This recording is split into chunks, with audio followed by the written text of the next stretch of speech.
Multilingualism is one of the key issues, I think, in our modern world. As migrants, I think, are one of our resources for the future. Up to now, I guess we haven't really respected the value we have from those various languages they bring into our society. So if you have a look, the other day I attended a conference on young learners, and it was interesting to see that young migrants without a job, many of them speak up to 5 or 6 different languages. And this resource hasn't really been used up to now, so it's incredible. And if you think of all those languages people could use in their jobs and in different layers, in different fields of action, this would be fantastic.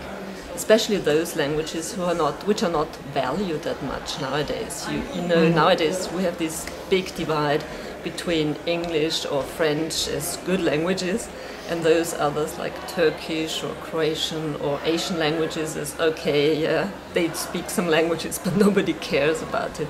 So if we can use those resources and get, for instance, migrants into using these languages, using them in business, using them in their jobs, but also in their private lives, this is really a big amendment, a big issue. What are the methods we should use to be able to achieve that? How can we encourage them to use the languages, and how can we indeed teach these languages and the use of languages to Europeans? I think one of the essential things is the appreciation of these languages. If we don't appreciate them and if we don't show them they are valuable and we consider them as an important aspect, as important citizens for us, we won't reach anything. So the first thing is really the value and sort of appreciation. The appreciation, the appreciation is yeah. so essential. And once young people also see, okay, my mother tongue, my first tongue is important, and it's not just one language I learned as a child and it's not valuable at all, then there might be a change. So the change must come about in society. When we try to achieve that, try to teach Europeans to use a number of languages, and there has been in the European Union this setting that they wish every European would speak, is it at least three languages? Yeah. So what are the tools? How can we achieve that? Yeah, nowadays you get so many possibilities also in social media or in the internet. I think you get all these partnerships or whatever you can do. You can study on your own, you can just have a look at the homepages of various institutions and get in contact with so many people from all over the world. So one way would just be a very informal way just to start communicating. And then we have the Poliglotti4.eu project. What can that achieve? What is the aim of this project? I think one important aim is to raise awareness. Many people are not aware of the many languages which are spoken in Europe. You think of all these minority languages which in a way die out, and there's not so much value and not so much respect for them.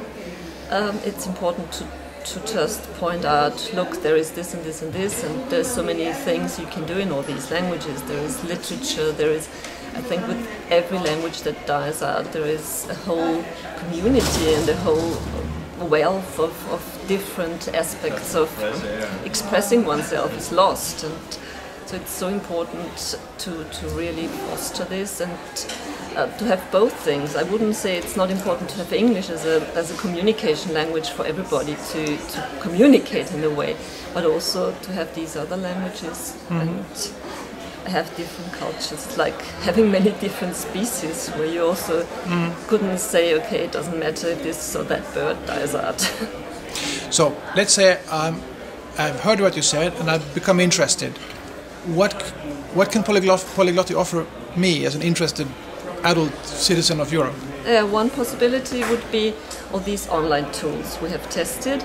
So you could have a look, okay, I would like to learn this or that language, and then you could start, for instance, doing an online course and experiencing how can I learn online, which might be a new experience for many people, because As in the school, you normally learn face to face, and later on, many people don't learn a language any longer because they think it's such a long experience and it's difficult and whatever. So it might lower the barrier and people might get motivated. This is one aspect. So you find all sorts of online tools and you get also evaluation and see, okay, this might help me, or this is not really what the sort of thing I would need. And then you also can hear something about the rights. I think languages and rights is also closely connected, and it's just so important to have homepages which show this connection and make people aware of their rights and of the policy they have to follow. And I guess this is one of the important things Polyglot is doing.